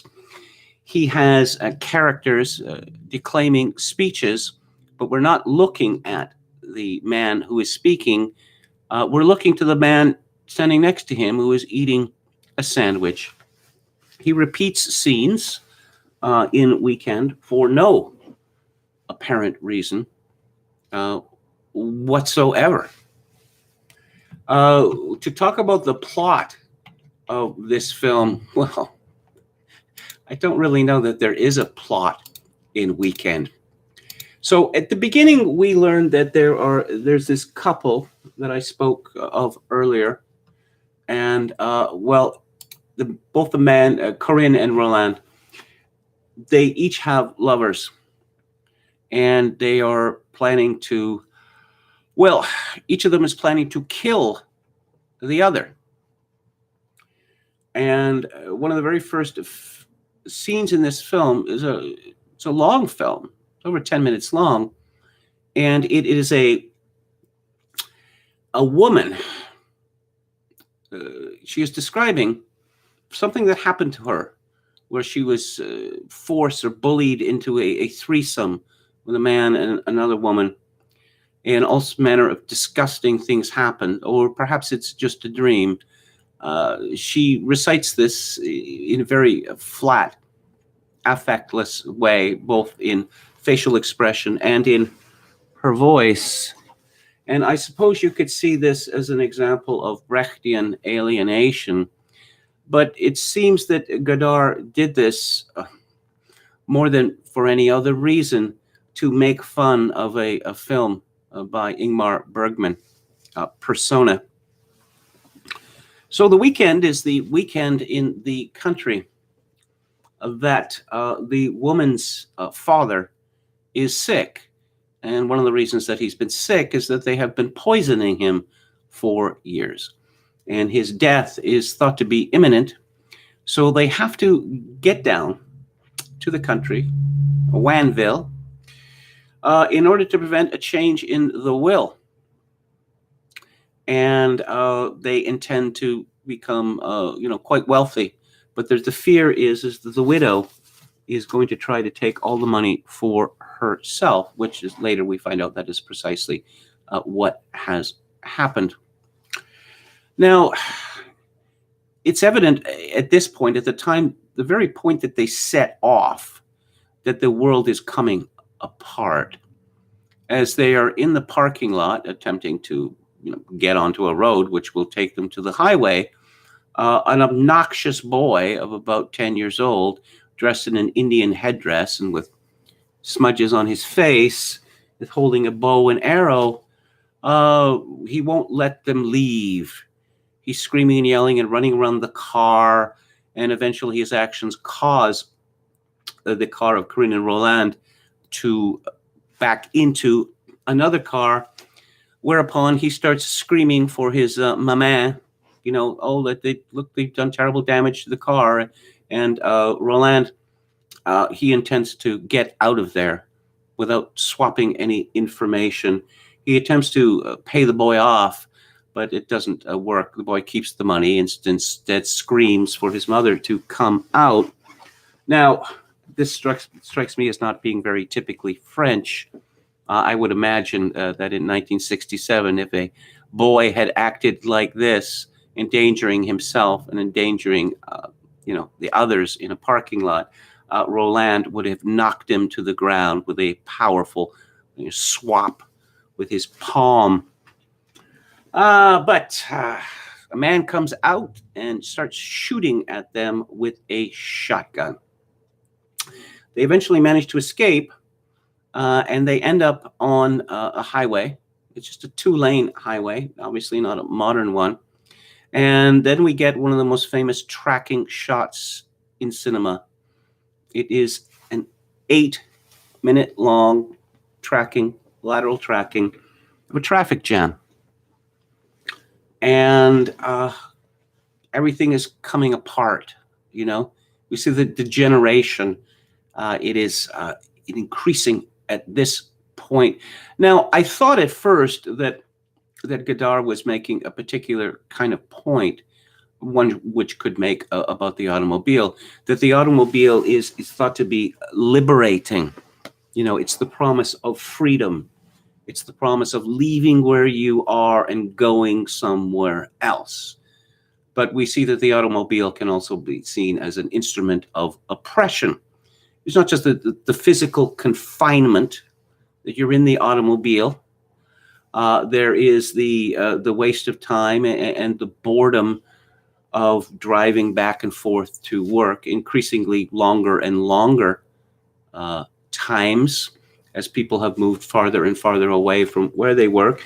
And then there is, of course, the traffic jam itself. I don't think I've ever seen as many wrecked cars or in a movie than maybe the Blues Brothers movie has more wrecked cars. But it's impressive about this movie that you're going to show a movie about a traffic jam leading to the end of the world, that you're going to want wrecked cars. And we get lots and lots of wrecked cars, all manner of cars, new and expensive, old and cheap, foreign cars. We get trucks with what appears to be the entire contents of a zoo in them. We get buses. We see people leaving their cars and playing various games or singing songs, or people deciding, well, since the traffic isn't moving, let's just move by foot. Roland is, there's no redeeming characteristics to this fellow whatsoever. And I really can't say better about his wife, Corinne, but this is obviously intentional, that they are an indictment of capitalism, that they are an indictment of the bourgeoisie. And I suppose we see this most pointedly when this is a laugh out loud moment from a movie which doesn't have a lot of laughs in it, when their car is wrecked and catches on fire. Corinne exclaims, "My Hermes handbag." It's pretty funny. Of course, Godard was a Marxist who became a Maoist, and it's about the time that he pretty much went insane. To speak of the bourgeoisie being in control in France in the 1960s is absurd. Obviously, Godard had not read his James Burnham. That we just see that France is a land of excess in everything. It's a land where everything has been corrupt. And, what's the solution to this? Well, we are told that the only solution to the horror of the bourgeoisie is more horror. And we get plenty of horror in this film. We have, the reason for the traffic jam is, and I thought that this, again, if Godard had been making the kind of film that I thought he might be making, that this would be quite a powerful scene. That we have, hundreds of cars practically stopped and then moving a little bit, and people trying to cut in, Roland being a prime offender, and people shaking their fists and swearing and using any manner of insults. Well, eventually we get to the front of the line and we found out that there has been a car accident in which 5 people are dead, and they are pretty much smeared on the road. And oh yes, how very annoying that these people have died in such a way and prevented me from speedily reaching my destination. But Godard just seems to be see this selfishness as of a piece with everything else in the rotten society that he condemns. So we have a breakdown in order, which becomes, pretty much total during the course of this movie. People reverting to the past, reverting to the idea of tribes, which we learned from Godard's quoting of Friedrich Engels, quoting the anthropologist Morgan, that that's superior to the type of civilization we have today. Well, that kind of life, as was famously said, was solitary, poor, British and short. But no, you see, Godard has this nostalgie de l'ebout, as the French calls it, nostalgia for the mud. Yes, there is no attempt at reality in this film at all. Very many scenes, did they actually happen? Of course, we're alerted to that from the monologue at the beginning. Characters appear in different guises. Emily Bronte appears. What is it? Saint-Just from the French Revolution appears. We have Jean-Pierre Léaud, the handsome leading man, I guess the number one leading man of 1960s French cinema, playing a very strange role as a revolutionary of the 18th century, but also as a man talking to someone on the phone, singing an old song. So our couple is completely disoriented by this time. They have lost their car, and they have no idea where they are, and they have no idea how to get to Wanville. And they keep asking people, but they're ignored, as if this sort of question is not relevant any more. They're involved in a number of very strange adventures. They seem to be adopted by a bunch of scavengers, and we see Roland collecting kitchen refuse for some reason. And then we get the politics. Many times watching this film, I thought of Godard's intention. I'm thinking, is he having a laugh? There are numerous interminable political speeches about colonialism, about imperialism, about Algeria, about Vietnam, about post-colonial Africa. And these speeches are delivered completely deadpan in a way which makes us assume that Godard wants us to take this seriously, with complete seriousness. But there is also in this film a great deal of surrealistic speech which has been compared to that of Carol, and we get lengthy quotations from what the damned poet Lautréamont, and we have a guerrilla war breaking out in the countryside. Roland and Corinne managed to get to Wanville and Corinne's mother's house, but it is too late because the old man has died, and the will has been changed, and Roland is demanding for him and his wife 50% no, 40% no, 30, 20, 10 no.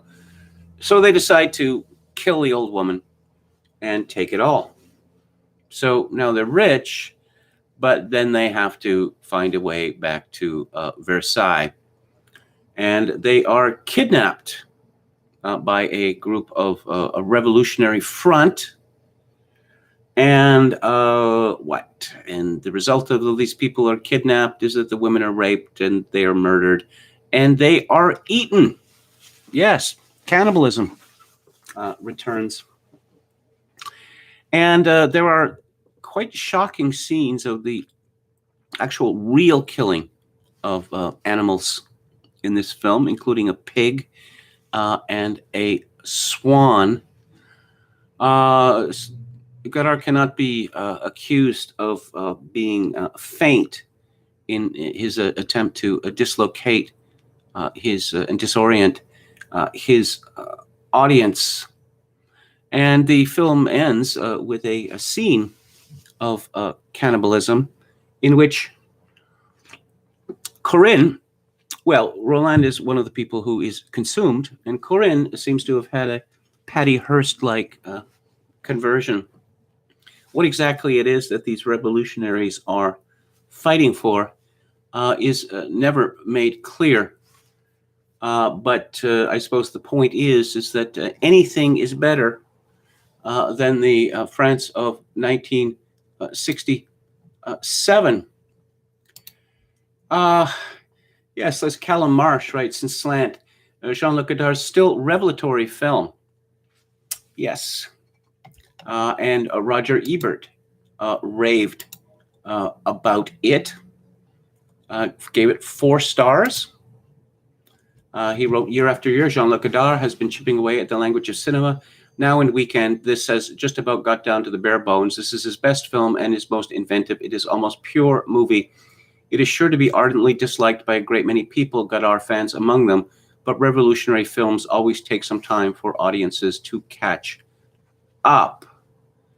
He continues, Weekend is about violence, hatred, the end of ideology, and the approaching cataclysm that will destroy civilization. It is also about the problem of how to make a movie about this.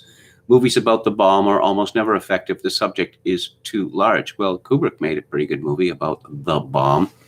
So Godard attempts any attempt to show us real war or destruction. Instead, he shows us attitudes, the casual indifference to suffering that saturates our society. And let's see. Oh, yes. The New York Times raved about it. Renata Adler, Jay Hoberman, the very respected critic, formerly with the Village Voice, his retrospective review, When Godard Burned the Movie House Down. Jean-Luc Godard changed the course of film history with his debut Breathless in 1960, and then again when he capped an unprecedented 7-year run with his 14th feature Weekend. Less an individual movie than the culmination of a process we might call the Godardification of cinema. Weekend was first shown here at the 1968 New York Film Festival and opened immediately thereafter at an Upper East Side movie house with an ad that paraphrased the French student radicals of the previous May. Imagination is seizing power. This apocalyptic farce, Alice in Wonderland, as reconceived by the Marquis de Sade, would mark both the high point and the end of Godard's meteoric career as a popular artist. I'm reminded when another French director, Robert Bresson, was asked why he didn't use professional actors in his films. This was not a decision made for cost, but Bresson did not trust acting, and he argued that the type of acting which is acclaimed now, and he mentioned James Dean as one example, may be thought to be ridiculous in the future.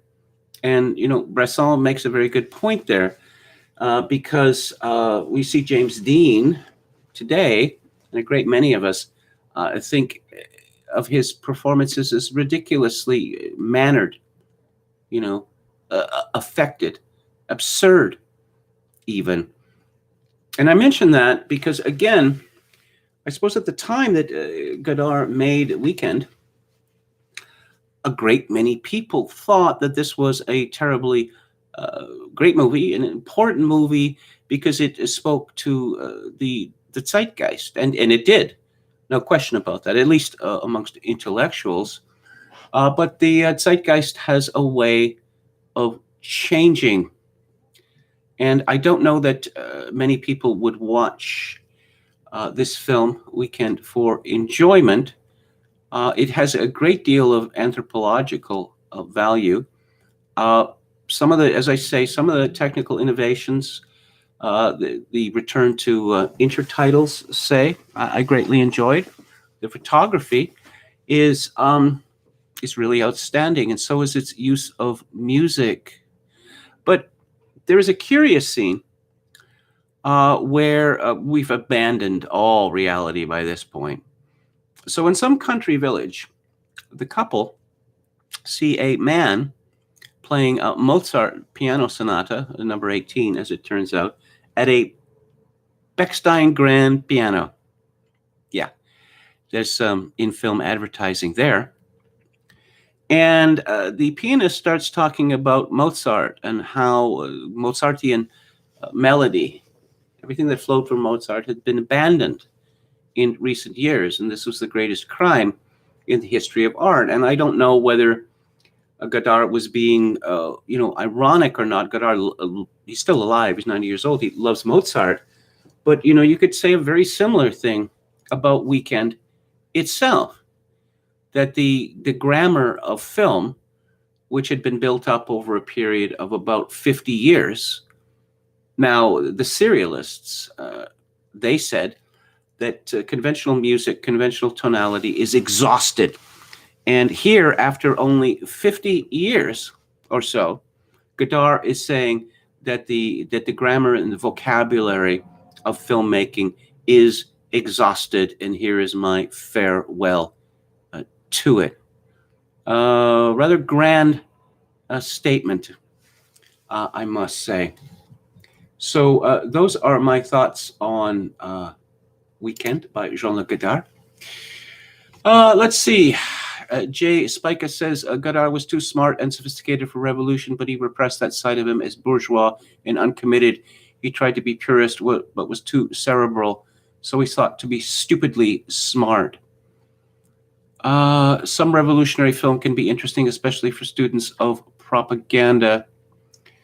Yeah, I mentioned Pontecorvo's film, The Battle of Algiers, how influential that was. But again, I learned that leftists in the 1960s became very fond of Gone with the Wind, of all films, because it presents, as Georges Sorel would say, a myth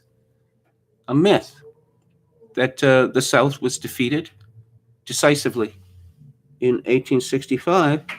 But for 100 years afterwards and more, there was this myth of the South shall rise again. Hickman Warrior says Memories of Underdevelopment from Cuba was a masterpiece of political film. Picasso 88 says Rebel Without a Cause is horrible. Hickman Warrior says these films show how manipulative Hollywood films are, ironically. Again from Hickman Warrior, Glauber Roca from Brazil also came out with outstanding revolution films such as Antonio des Mortes. You see in Weekend, it just... Again, is he having a laugh? You hear a radio operator, and his name is of Battleship Potemkin, and he's trying to get in touch with another radio operator who is The Searchers, the famous John Ford film from 1956. And it's as if, the spirit of cinema is communing in a Weekend. Enron says, I doubt I could take more than a 1/2 hour of this movie.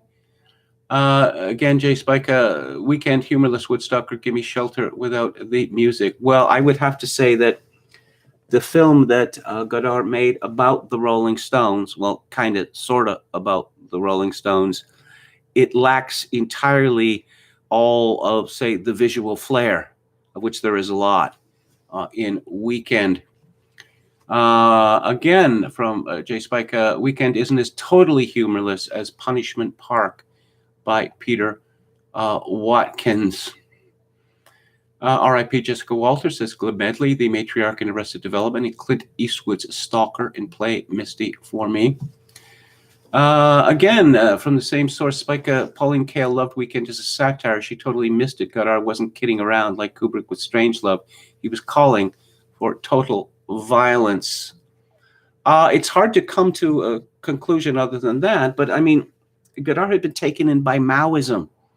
And this is at the time of the Cultural Revolution.